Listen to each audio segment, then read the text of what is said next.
Welcome to Elkstone Farm.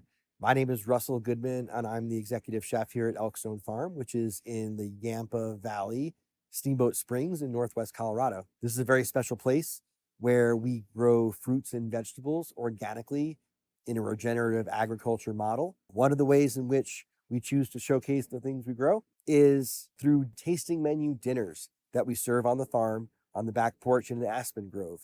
We usually do 7 or 8 courses, each of which is indelibly tied to the farm and the valley and the region in an attempt to showcase the culinary identity of this particular land. Right now on the farm, it's tomato season. We're harvesting tomatoes virtually every day, and many of those come into the kitchen for us to work with. Today, as our opening course in tonight's dinner, we'll be serving an amuse-bouche or opening course of tomato tart.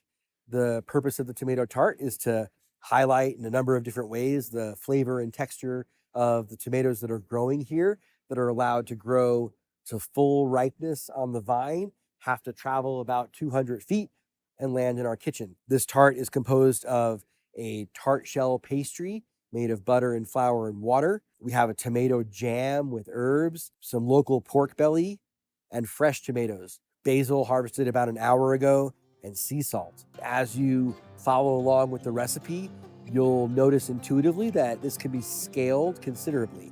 You can make this into an individual one-person tart for more than an appetizer, or you could make it into a large format tart that you cut and serve slices of. Everything in this recipe is scalable both up and down. Yeah, and I apologize in advance for the noise created by the hood. This, although it looks like a farmhouse kitchen, is technically a commercial kitchen, which requires the use of such things. When creating a dish in the kitchen, it's important to think about how long each step takes, which steps can operate in the background, and sort of schedule your events so that you can be efficient and not waste any time or lose any time, but make sure that something is always cooking while you're going. So in the case of our tomato tart, the element that takes the longest is going to be the tomato jam, a sweet and tangy condiment out of tomatoes that's going to go inside the tart along with a few other things. That's going to take the longest, so we'll start with that. We're going to start with 1.5 pounds or so of tomatoes. A good tomato to use is a Roma style tomato because it's got lower water content and more flesh. Here we have one from the farm, perfectly ripe. And all we're going to do is core it, remove the little center core from it, and then roughly chop the tomato. You don't have to peel it. You don't have to seed it. We're just going to chop it into some rough pieces. And as you can tell, this is a gorgeous tomato. Here we have the top of the tomato at the farm. We compost everything. All food waste goes into a compost, so it eventually returns to the field. These are all from the farm. These were all harvested yesterday and are perfectly ripe. So we'll place those in a pan. With the tomatoes, we're going to put a cup of sugar. We use organic sugar. You can tell it's a little bit darker in color. That's because it's less completely processed and not bleached. What you see are essentially like the components of molasses that remain in the sugar crystals. We're going to use a little bit of lemon juice. We grow lemons in our greenhouse. So this is juice from the lemons from our greenhouse, which is also a representation of the flavors of the farm. Teaspoon of salt. And here we have a poblano pepper and some jalapenos. Core and seed them so we have nothing but the pepper flesh. A pepper with no seeds left and no core of any type. Dice it fairly small. So to do that, we cut it first into strips, and then we take those strips and chop them in the opposite direction to make a small dice. It's best for the recipe if they're at least consistent and you don't have any gigantic pieces. And we'll do the same thing with the jalapeno. We can cut it in half, cut out the ribs, remove the seeds. We'll essentially chop it into strips.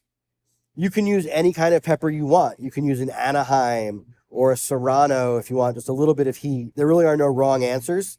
This falls into the category of like a pepper jelly, but in this case, it's tomato jelly that has peppers in it. So we'll do the same thing, brunoise, as the French would say, or small dice. This pepper. Now I'm going to take a moment and just wash my hands because I don't want to accidentally touch anything after handling a jalapeno.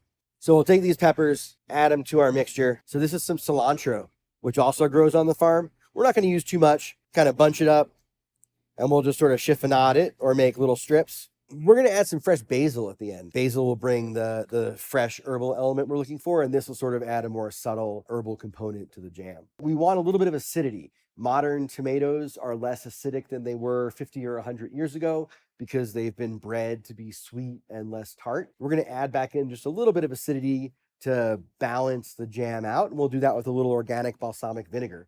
We only use organic products here at the farm for many reasons. We'll add a little bit of organic balsamic vinegar. So we'll put this on the stove and get it cooking. So with regard to the cooking of the jam, we're going to bring it to a boil, turn it down to a simmer, and let it cook for about an hour to an hour and 15 minutes. This whole entire recipe is an adaptation of a recipe written by Mark Bittman, the well-known New York Times food columnist. And the crucial element we get from his recipe is the ratio of sugar to tomato. Everything else we can pretty much adapt to our desires and the flavor result we're looking for. So the next step in making the tomato tart is going to be the tart shell. We use a very, very simple recipe for our pie doughs here, and that's what we're going to make the tart shell out of. The only 3 ingredients in that tart shell are butter, flour, and water. The flour we use is milled to order for us. It's grown organically in our region and then milled to order by a company called Moxie Bread Company in Boulder. Our farm manager travels back and forth from Boulder anyway, and so he picks up the flour for us and brings it back, so it doesn't really have a carbon footprint. And the recipe itself is easy to memorize. It's 1, 2, 3. Those are the ratios of the ingredients by weight. 1 part water, 2 parts butter, and 3 parts flour. In this case, we have 1 stick of butter, which is 4 ounces. So the recipe we're making today is going to be 4 ounces of butter, 6 ounces of flour, and 2 ounces of water. The water itself is sitting here with some ice in it to keep it cold. It's important for this entire recipe to be kept cold while it's being made. The role of the butter in the dough is one of what would be known as shortening. That's a general term that refers to a lot of different things, namely fats that are incorporated into doughs.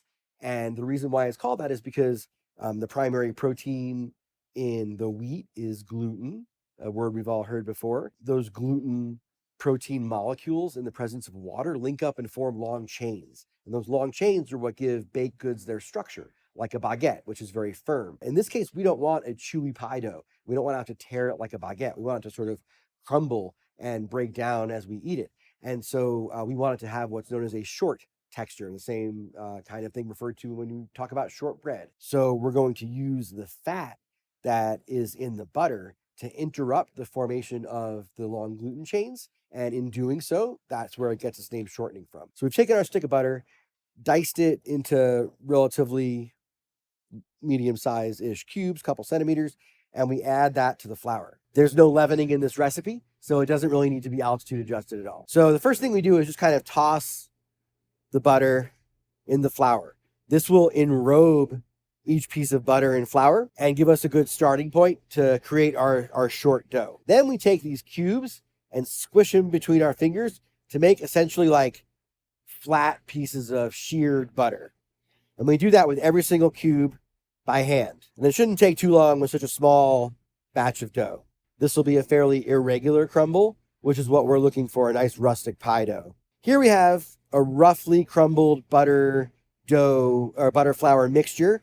And if you look, you can see that there are still whole entire chunks of butter in there, all of which are pretty much flattened. When we make this dough, it's going to create sort of the same type of principle as you would see in a croissant or a puff pastry, where there are layers of butter trapped between dough that when cooked release moisture that has nowhere to go, that causes flakiness. And there's the beginnings of our dough. Water is consistent by weight, and so we're going to use a scale to weigh ourselves out 2 ounces of water. So I'll add that all at once and then mix it by hand. First, I just want to evenly distribute the moisture throughout the dough.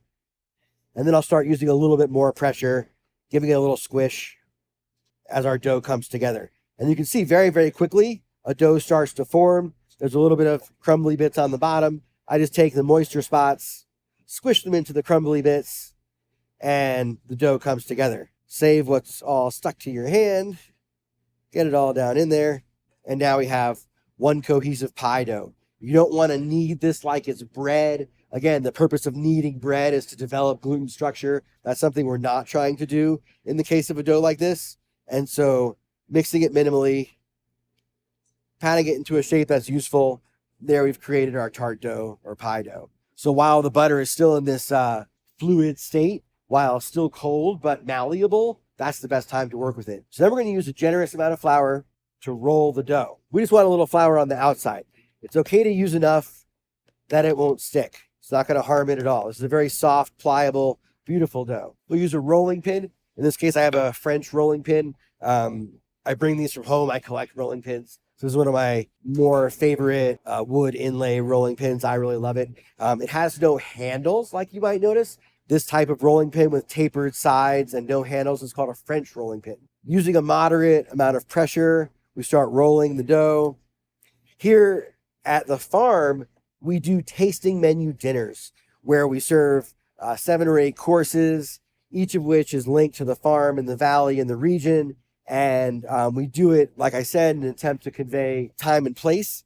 But when eating 7 courses, you can only make so much food for people to actually consume. So a lot of our courses are on the smaller side. We don't specialize in tiny food, but we do use courses that have an amount of volume that's appropriate. So we're going to use a tiny little fluted tart shell mold to make our amuse-bouche. This will be a couple bites at the beginning of the meal. That sort of sets the tone.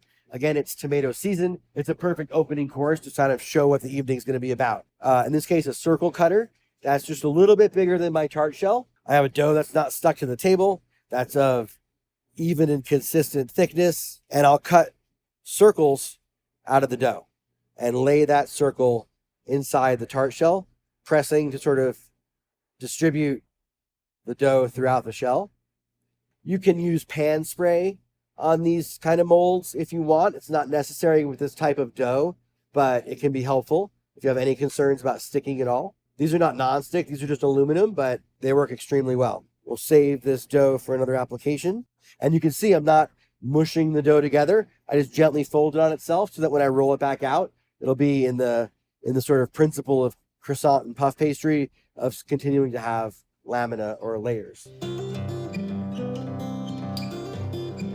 The next step is going to be to rest and chill the tart shells. Chilling will allow the butter to be cold within the dough so that when it bakes, it'll cook, release its moisture, and cause flakiness. If we try and bake it from a warm state, the butter starts out warmer and is more likely to melt into the dough than cook with the dough. These have been chilling for about 45 minutes. Also in that process, resting. Without resting, even the small amount of physical force we put into the dough will create the development of some gluten, which when tight and baked will cause contraction in the dough. So that'll cause the tart shells to shrink. We don't really want that. So we've rested them and chilled them, and now we're going to bake them for about 10 minutes at 350 degrees. That works in a home oven. It works in a convection oven, gets a good par bake after about 10 minutes. If you check them and they are neither golden brown nor firm and crispy, bake them for a little bit longer. I wouldn't be too worried about over baking it. Then we'll just check on our tomato jam. You can see here, it's reduced a little bit in volume. It's still a little bit liquidy or thin, so we're going to keep cooking it. We can certainly taste it and see if we're heading in the right direction with what we want it to taste like. You can also look at the consistency on a spoon. And if you really want to check its cooking progress and how thick it's going to get, you can take a little bit on a spoon or on a parchment and stick it in the fridge for a minute. That'll cool it down and give you a sense of what its final texture might be like.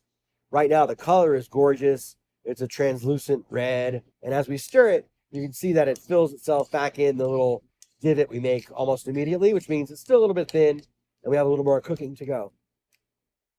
Taste it. That's delicious. So we'll let it continue to cook. We store our basil at room temperature. This basil was harvested about an hour ago. And then we have some pork belly. We don't raise animals on the farm, but we have excellent sources. So one of the farms that we work with very consistently is Hayden Fresh Farm. They're in the next town over. We value what they produce at a very high level. So what we have here is pork belly.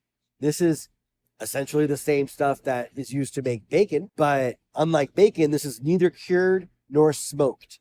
This is just the pork belly. We dice it into what we call lardons or a large dice, and then cook it in a saute pan with just a tiny bit of olive oil. and you end up with some cooked diced pork belly with the addition of a little bit of salt for seasoning. This by itself creates a delicious snack, which is tough to resist while cooking throughout this entire process. We're going to take this cooked pork belly and we're going to chop it a little further so that it is easy to eat inside of the small tart. We do render the fat out of the pork belly. So when you dice it, you want to choose a nice balance of lean to fat. And then you cook it so that it's fully cooked, but not yet crispy. Give that a nice little dice. And this will be going inside of our tart shell as well. Another element of the terroir or flavors of our valley. Terroir refers to a synergy that occurs to things or within things that are grown from the same soil. The French use that word to describe the pairing of meat and produce from a particular region with the wines that are produced in the same region from the same soil. In this case, we have tomatoes and herbs and peppers, all from the land of the Yampa Valley, or the valley in which this farm sits. And this pork was raised in that same valley. And so we believe that there's a synergy there. I'm checking the tomato sauce again. I can already tell just in the last couple minutes, it's even beginning to get even thicker. It's starting to stick a tiny bit to the bottom.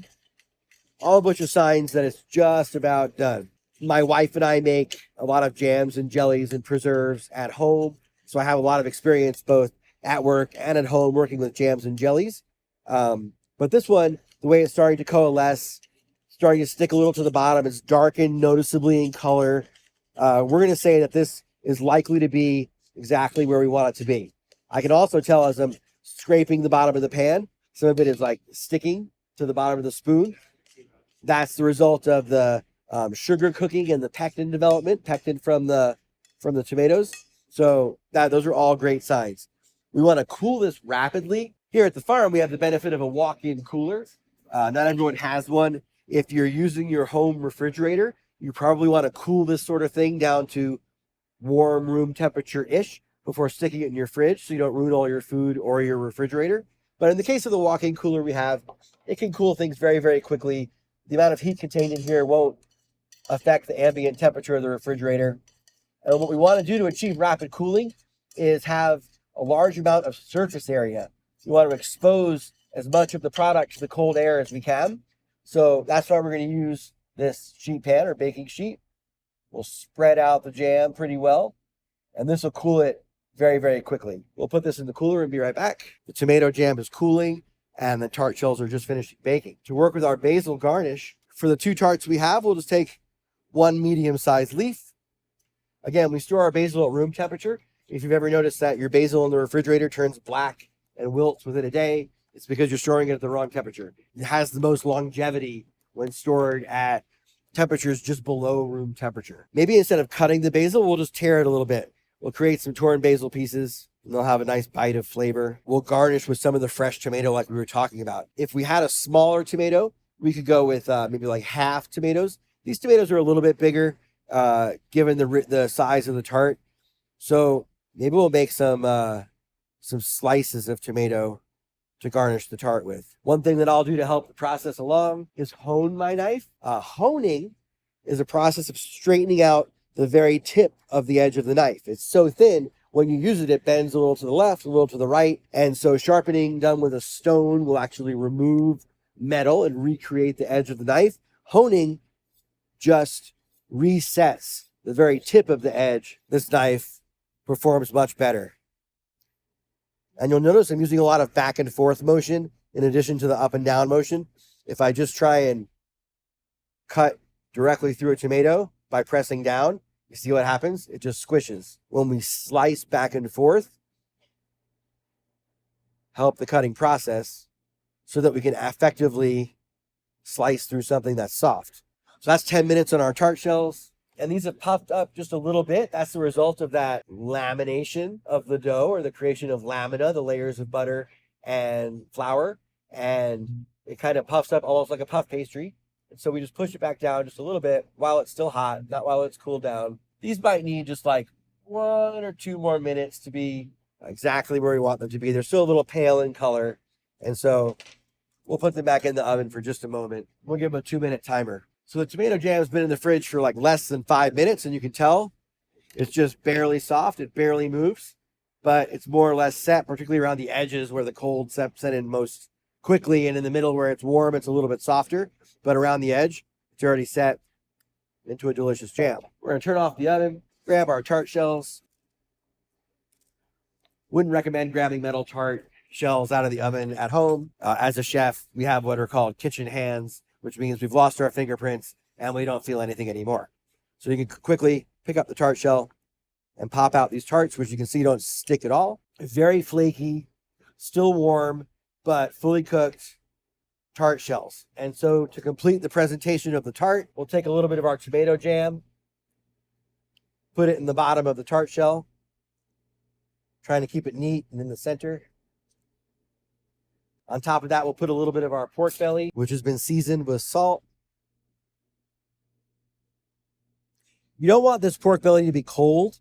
Optimally, you will cook it and then immediately use it, not while screaming hot, but while warm. And that'll allow the texture to be the most appealing. If we were to put this in the fridge, the fat would be cold and that wouldn't be optimal. If you do have to refrigerate it because you prepared it in advance and want to use it, say, the next day, just make sure to take it out and temper it a little bit before use so that it's closer to room temperature than refrigerator temperature. Now we've got our tomato jam and our pork belly. We'll garnish with the tomato slices.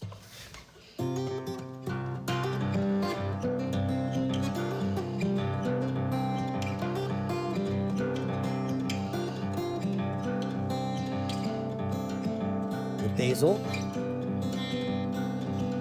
And tomatoes are great the moment they come out of the ground. They are never better than when they are what they are as a tomato. We can only seek to sort of gild the lily and adorn them a little bit. We'll hit it with a little bit of olive oil. And then in this case, in our kitchen, we use Maldon salt. Maldon salt comes from England. It's a sea salt. It's got very large crystals and less sodium, less salinity than a kosher salt. It has more other minerals, so it's got a very balanced flavor and tastes very good when you eat it by itself. And so we'll grab one of the vintage dishes we like to use here at the farm and put our tomato tarts on it. And this might be how we serve the first course of a meal. This would be for 2 guests, 1 tart for each of them, and a nice way to open the dinner, explaining in taste what it is that we're about here at the farm.